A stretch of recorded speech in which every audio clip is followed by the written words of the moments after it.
All right, Brad Holmes had some interesting takes about the draft, interesting strategies, and he revealed that he don't draft for need, he draft for talent, and he reveals how extreme he takes, he takes it, and I'm gonna talk about it, get into it, and I guess you can call it innovative, right? But let's talk about it. Check out the Detroit Lions Talk playlist. Thumbs up the video, share the video, subscribe to the channel. The subscribe button is the bell icon button. Hit all notifications, increase your chance to get notifications. We go live or drop videos. So he says he's taking talent over need so serious that he doesn't use a draft board. He took the draft board out the draft room.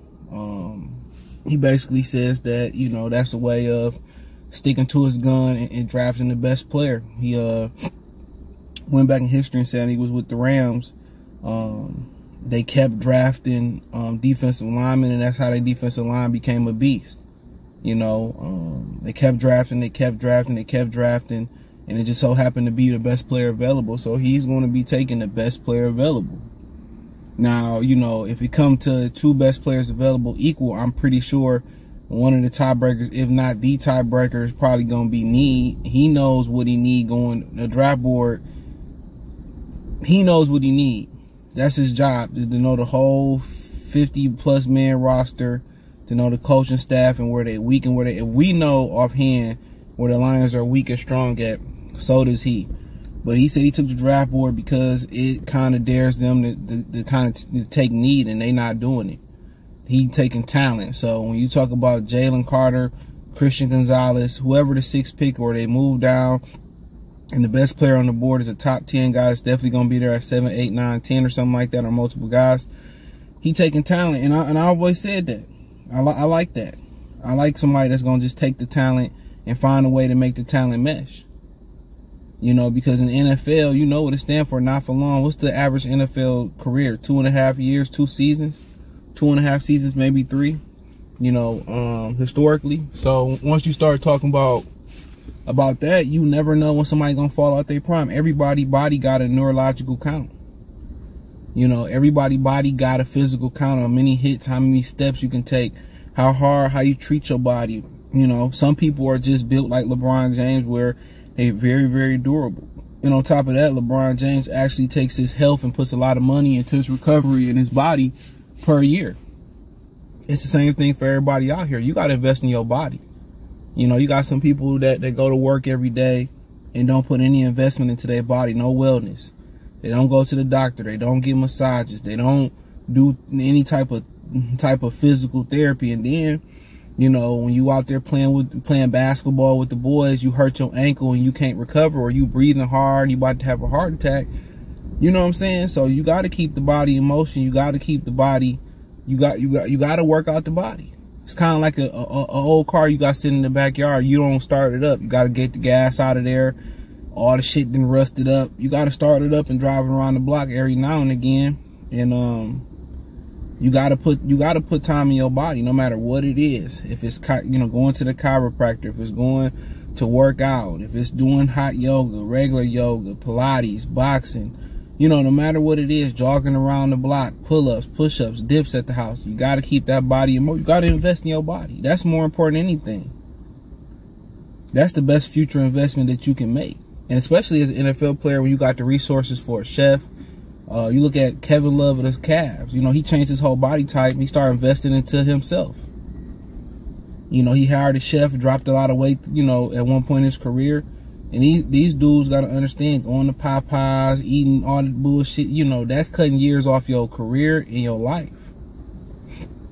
Ray Allen said he hadn't had a cheeseburger since high school, bro. He been vegan and played a long time. So, some people can eat the bullshit and they can withstand it. Some people got to, it's fragile, and, you gotta sometimes take extra precaution, bro. Gotta recover. A lot of people work 24/7. They work all these hours, don't have no retirement fund, not investing into the best retirement fund you can invest in is the stock market. Secondary one is probably real estate or your own personal business. You're not investing into your body. You're not investing into your future. It's like, bruh, you're literally living for today. You don't want to cry tomorrow. Trust me. Trust me, but yeah, but you never know when a player can fall off an edge or fall off a cliff. So I kind of like the strategy. And the question is, who the best player available on the board? And obviously it's subjective. We might see Hendon Hooker on the board, and it's Tanner McKee per se. And we all say, oh, Hendon Hooker. He might say Tanner McKee. So be it. We all might say, Cam Smith was the corner for South. He the best on the board. He may say Devin Weatherspoon, the kid from Illinois, which is regarded as a lot of people as the best corner. I'm just giving examples. But I like that because every year you competing for your spot. Any given time, you can fall off a cliff. Guess what? You can't depend on free agents neither. In the NFL, free agents always don't fit. In pro sports, free agents don't always fit. In the one sport they do usually fit in and do well in, if they manage right, it's baseball. But in other team sports, it really don't work that way. So you got to dot your I's and cross your T's. And that's what he said. We drafted for the best player available. So how y'all all saying, oh, we all need to draft defense, even though that's not true. They covered the hole at right guard. They still can use a developmental guy, undrafted, later in the draft, that they can develop to come up behind Glasgow, Hightower, and Johnny Jackson. You know, some people think they need a tight end. I don't think they need a tight end. I like the three guys they got. Zelstra, James Mitchell, which I think a lot of people are going to be surprised when he get his feet wet this year and healthy. And I like the other kid, Brock Wright. I like him, you know. But you talk about it, they got a need for a receiver. No matter how y'all like it or don't, they got another need for a receiver on the outside. They got to need that running back, somebody that's explosive and can do everything out the backfield, that can give David Montgomery some relief, and they can, you know, form a power duo. So, you know, they two glaring needs. Obviously, quarterback is a need. Running back and receiver are needs, and very important. Kick returner, a need. Kicker, in my mind, still a need. So there's several needs. You look defensively, inside linebacker, need. Interior lineman, you may need two. You know, need. Can't never have too many edges. You know, I still think they need a #1 corner.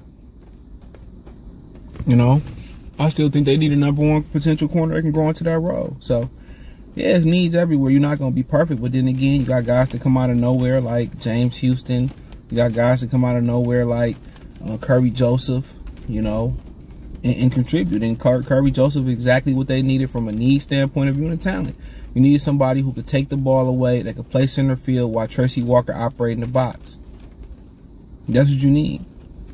So they got, you know, got a lot of versatility. You got James Houston that can stand up, put his hand in the dirt. You got Aiden Hutchinson who can stand up, drop, put his hand in the dirt like James Houston. You got guys like Aiden Hutchinson and Josh Pascal that can go inside, outside. You got guys across the defensive line, Glasgow, center, right guard, left guard. Same thing for Hightower. You can play tackle, interior line. So team got a lot of versatility too. So, you know, that also enables you to draft talent over need. And I like it, bro. I like it. You know, at some point you gotta, you know, you gotta shake up the traditional, you know, fighting the Irish song, or the traditional Nebraska, Oklahoma, UFC fight song, the tradition in college football, Oklahoma, Nebraska dominating. It wouldn't have been good for college basketball if their reign never ended. It never would have been good for the NBA if Kobe and Shaq and Michael Jordan reigns never ended. It never would have been good. So, yeah, my coworker. But, you know, she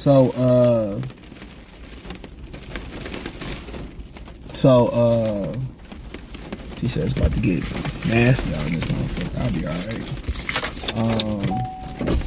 Yeah, my power probably about to go out too.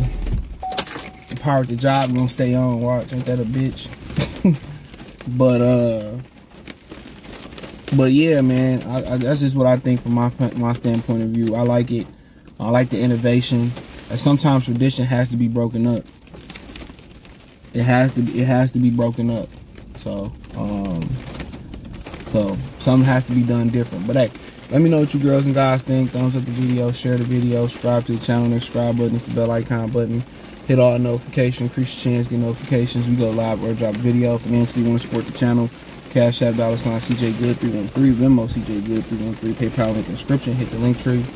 Find me everywhere. Peace.